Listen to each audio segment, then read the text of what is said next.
저도 여러분과의 만남을 손꼽아 기다리고 있었습니다. 여러분들과 재미있는 역사 이야기를 나누는 시간이 저희는 굉장히 행복하고 또 보람된 시간입니다. 그동안 여러분들의 많은 응원과 격려 덕분에 제가 여기까지 올 수 있었습니다. 앞으로도 많은 관심과 응원을 부탁드리면서 저도 초심을 잃지 않고 끝까지 최선을 다하도록 하겠습니다.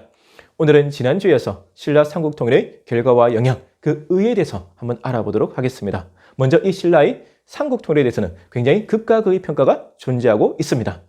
당이라는 외세를 끌어들였고 고구려의 광활한 영토를 상실했다는 점에서 부정적으로 보는 견해 굉장히 많고요. 반면에 전쟁의 시대를 끝내고 평화의 시대를 열었다는 점에서 신라의 삼국통일을 긍정적으로 보는 견해 역시 존재하고 있습니다. 그래서 오늘은 개인적인 편견, 선입견을 다 버리고 신라의 삼국통일을 객관적이고 냉철하게 한번 중립적으로 바라봤으면 좋겠습니다.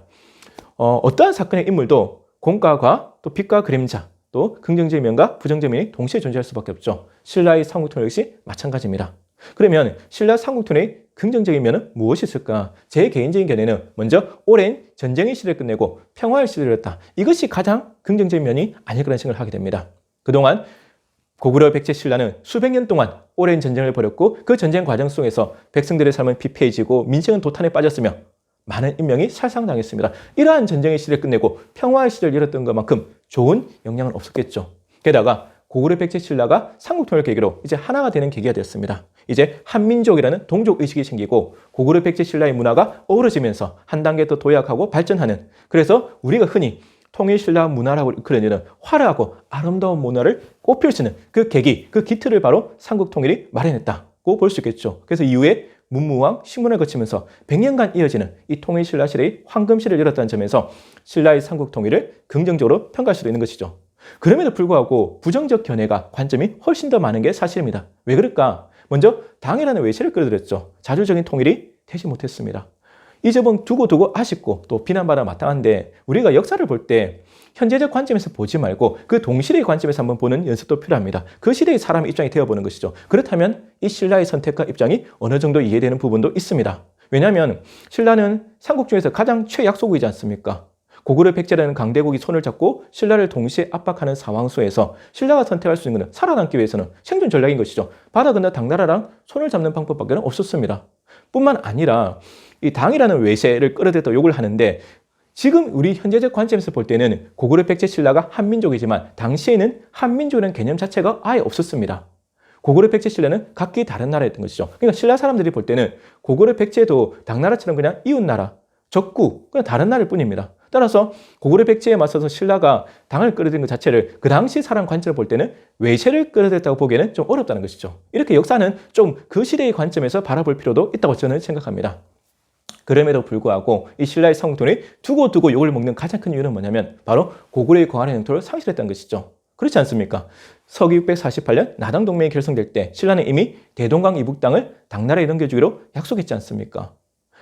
우리나라의 역사가 이 만주, 요동까지 이렇게 뻗어 있다가 이제 한반도로 축소되는 그 결정적 계기, 그 사건이 분수령이 된 사건이 바로 이 신라의 삼국통일이다. 그래서 많은 분들이 분노를 하고 아쉬움을 가지고 있는 것이죠. 참 아쉬운 대목이 아닐 수 없습니다. 그러려고 통일을 했냐? 이렇게까지 최약속인 신라가 당이라는 외세를 끌어들이고 영토까지 넘겨주면서까지 무리해서 통일할 필요가 있었을 거라는 아쉬움이 우리 가슴 속에 계속 남고 있다 보니까 신라의 삼국통일을 부정적으로 보게 되는 것이죠. 자, 그리고 여기서 또 하나는 뭐냐면 이 삼국통일이라는 용어 자체로 저는 문제가 있다고 봅니다. 왜? 무슨 말씀이냐면 신라는 애당초 삼국통일이라는 목표의식, 꿈을 가진 적이 없습니다. 무슨 말이냐면 우리가 보는 사극, 영화책에는 신라 사람들이 특히 신라 삼국통일 주역으로 이끌어지는 김유신, 김춘추, 문무왕이 삼국통일 대업을 위해서 또는 사만일통의 꿈을 위해서 열심히 노력한 모습이 그려지고 묘사되고 대사로 표현되지 않습니까? 근데 이거는 전부 다 역사적 사실이 아닌 허구고 뻥입니다. 그분들은 삼국통일이라는 꿈을 가진 적이 원래 없습니다. 그럼 신라의 진짜 꿈은 뭐였을까?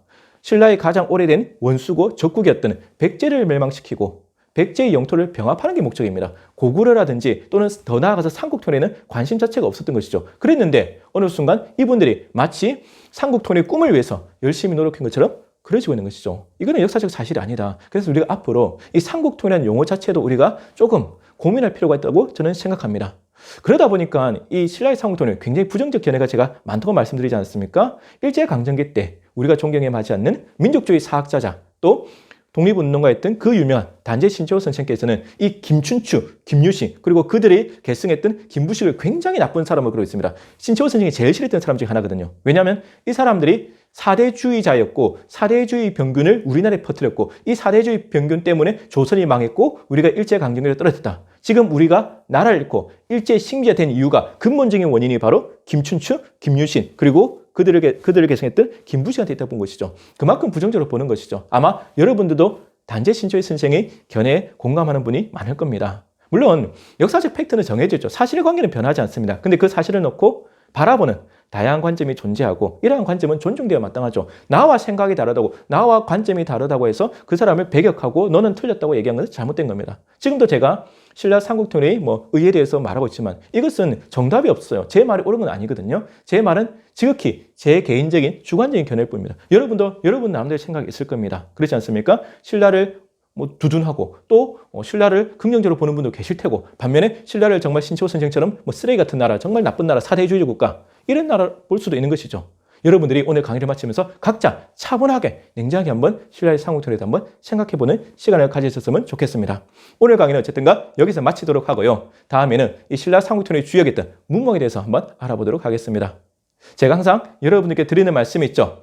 여러분들의 응원과 격려가 제게는 가장 큰 힘이 된다는 사실입니다. 여러분 앞으로도 많이 시청해 주시고 또 구독해 주시고 알려주시길 부탁드리겠습니다. 저도 초심을 잃지 않고 끝까지 최선을 다하도록 하겠습니다. 날씨가 많이 춥고 쌀쌀합니다. 여러분 건강관리 특별히 유의하시고 항상 행복하십시오.